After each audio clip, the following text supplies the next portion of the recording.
couple of weeks ago, Mr. Brian, Reverend Brian asked if I would do the children's sermon, and I said I would. And I was trying to think of what to do, because we were going on vacation, and we went to Santa Fe, New Mexico, and we went to Albuquerque and saw the balloon festival. So I was thinking something with balloons, and. And when we got to the place we stayed at, the lady that's there is an author of a children's book. It's called The Adventures of Santa Fe Sam. And Linda and I both read it, and we thought it was a pretty good story, and I think it'll work as a children's sermon. So,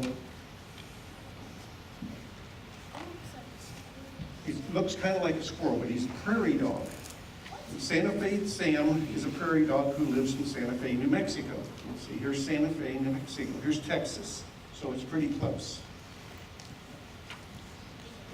All right, Sam lives in a hole in the underground.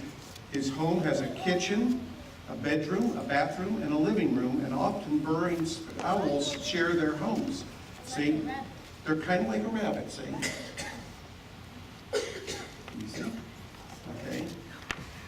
Sam lives with many other prairie dogs. Their burrows in the ground create a prairie dog town. There's lots of them, see? And they're kind of like a town. Okay. One day, Sam sees an ant carrying a leaf that's larger than the ant herself. He follows the ant to her anthill, and he noticed something he's never seen before. See, here's an ant, how they can carry big things. Mm-hmm. Okay.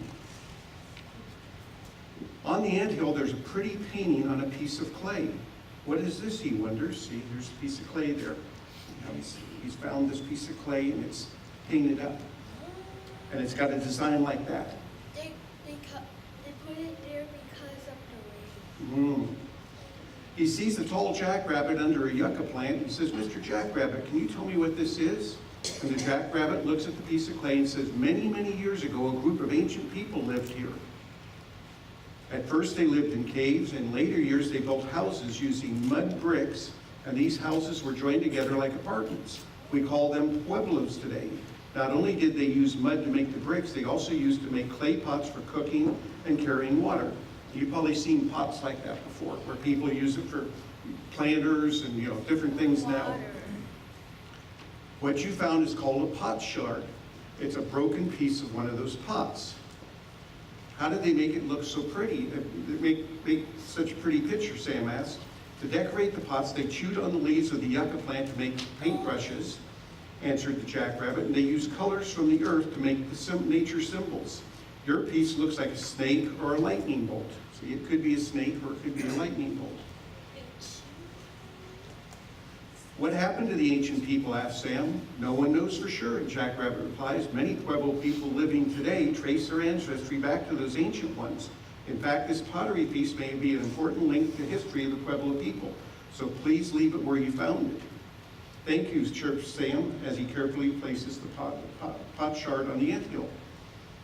A few days later, Sam is out playing up at prairie dog games with his friends, and a dark shadow of a hungry hawk passes over. Eek! They yell, and each one runs away, and Sam dives into a nearby hole where he's safe. See, the hawk's flying over, and when they see it, they make a noise to warn the other ones.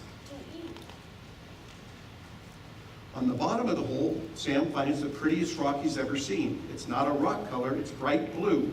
He cannot believe his luck. Lifting the pretty rock, he tries to take a bite, but it's too hard to be food. It's not a pot shard. He wants to find out what it is. When Sam sees the hawk is gone, he makes a mad dash for home with his new treasure. Sam trips over a giant rock, only it's not a rock, it's Miss Tortoise taking a nap. "Hello, Miss Tortoise," says surprised Sam. "Where are you going in such a hurry?" "I want to find someone who can tell me what this is," holding up a pretty blue stone. My, I have not seen a piece of turquoise this size in years," she exclaims. "What is turquoise?" Sam says. "It's a mineral found in the ground," she answers. "What do you do with turquoise?" he asked. "Come and I'll show you," she replies. At turtle speed, they walk to an old log where Miss Tortoise explains, "Native Americans have been using turquoise in their jewelry for years." See how it's been made into look like a bear. Miss Tortoise continues, see how beautiful it is with the silver? You can visit downtown Santa Fe and see jewelry just like this being sold in the plaza. And in the plaza, Miss Linda and I went there, that whole area is full of people that live on the Indian reservations, and they sell jewelry in it. And Miss Linda, she's back here, she got a real nice silver bracelet. Like my mom's wearing her earring. Thank you, Miss Tortoise. Sam hurries home. He's happy and he wants to tell his friends and family about what he finds. That night, Sam is tucked into his bed, fast asleep. All of a sudden, he's awakened by a bolt of lightning striking a bush. Kabam! The thunder sounds like a train coming through the wall. Sam is up in a flash and scampers outside to see what's happening. The bush is burning. He thumps his foot on the ground and barks out an alarm. Immediately, his dad is right beside him. It's okay, Sam, he says in a calm voice. The fire's out. Why don't you run down to the stream and get a bucket of water just in case? Sam is about to put the bucket into the water when he notices something glimmering in the moonlight. He forgets all about the bucket because he is curious. He has to know what it is. Sam then visits somebody he knows that is awake at that time of night. Mr. Owl, Mr. Owl, he calls, holding up the discovery. Who goes? Replies the wise owl. Sam answers, it's only me, Sam. I found this in the stream. Do you have any idea what it is? Why, that's a gold nugget, the owl exclaims. Over 100 years ago, humans came all over the country to mine gold. It was called a gold rush. Gold was found in the mines and streams in New Mexico, but not enough to get rich, so the miners moved on. Like Minecraft. Sam thanks the owl and says goodbye, and it's now daylight, and he heads home. Along the way, he sees something, stops to pick up some flowers for his mom, and suddenly he sees something unusual. This butterfly is sitting nearby. What did you find in the flowers? I hope you can tell me, Sam says, rubbing off the dirt and holding it closer to her. Miss Butterfly knows what it is right away. She explained that it's been there for many years. A Spanish explorer must have dropped it. It's a belt buckle. The explorer sent by the King of Spain to search for the cities of gold. They did not find what they were looking for, but instead found an enchanting land full of pueblos, buffalo, pinyon nuts, pottery, turquoise, and prairie dogs just like you. Miss Butterfly continues. These early explorers liked it here and stayed. The Hispanic people who live in New Mexico today are their descendants. Do you know that Santa Fe is the oldest capital city in the United States? Every year, the Santa Feans celebrate with a fiesta or a party to which everybody is invited. They burn a huge puppet of gloom to bring happiness to the town. Wow, thinks Sam, the early Spanish settlers added a wonderful richness to my homeland in New Mexico. Sam even feels a little like a Spanish explorer himself, having found so many treasures. He leaves the buckle where he found it. Sam thanks Miss Butterfly for the history lesson, hurries home, and his mother greets him with a nose rub, which is the way prairie dogs kiss. Inside his cozy home, Sam thinks about all the wonderful things he's learned. He feels tired but happy. His home has shown him many treasures, and his surroundings have special stories to tell. Soon he's asleep and dreaming of the fun adventures that lie ahead. Now, do you know what the moral of this story is? What?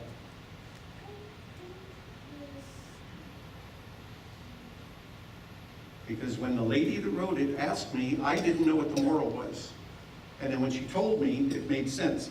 And it's if you find old things like the pot shard or the belt buckle, you should look at it and admire it, but then you should leave it there so others can find it. Now in Hub's case, it might be his belt buckle that he lost a long time ago. But for most of us, we'll find arrowheads and that, and if everybody picks them up, then they're not there for other people. But the reason I like this for the children's sermon was, okay, did you learn anything at all with this book? Where do prairie dogs live?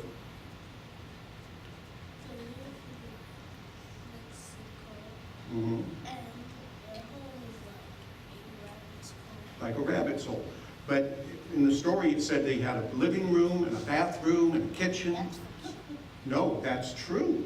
Scientists have looked into them, and they actually have one part of their hole that is their bathroom, and they have a part where they store their food, and these little burrowing owls do live with them. Okay, and you didn't know that before, did you? Now, did you know there'd been a gold rush in Santa Fe? You did? I didn't know that. I knew California and Alaska, but I didn't know about New Mexico. And there's just all kinds of things about the Indians, but there's only a little bit about everything, right? Do you think you could find books about Prairie Dogs, if you went to the library, there's probably several books. And there's probably several books about the gold rush and about the Indians and about the owls and all the things that he talked about. So if you read something like this, it gives you a taste. Well, what's this? A Bible. A Bible. Do you think you can learn everything just reading the Bible? Yeah. No. If you go in Reverend Brian's office, what's he have in there on the bookshelves? Lots of books. Because the Bible is kind of like this in that it gives you a lot of the stories, but it doesn't give you everything.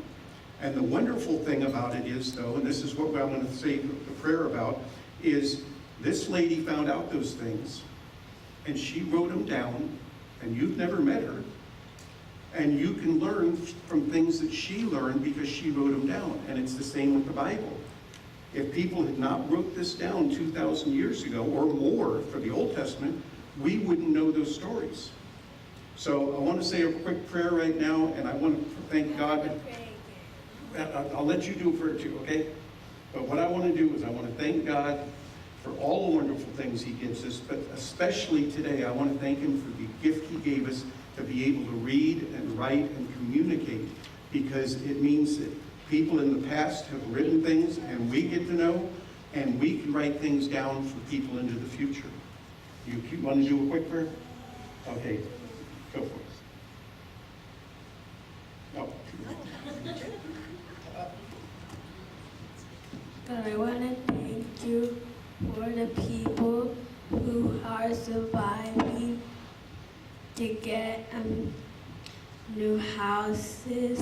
Amen. Amen. Amen.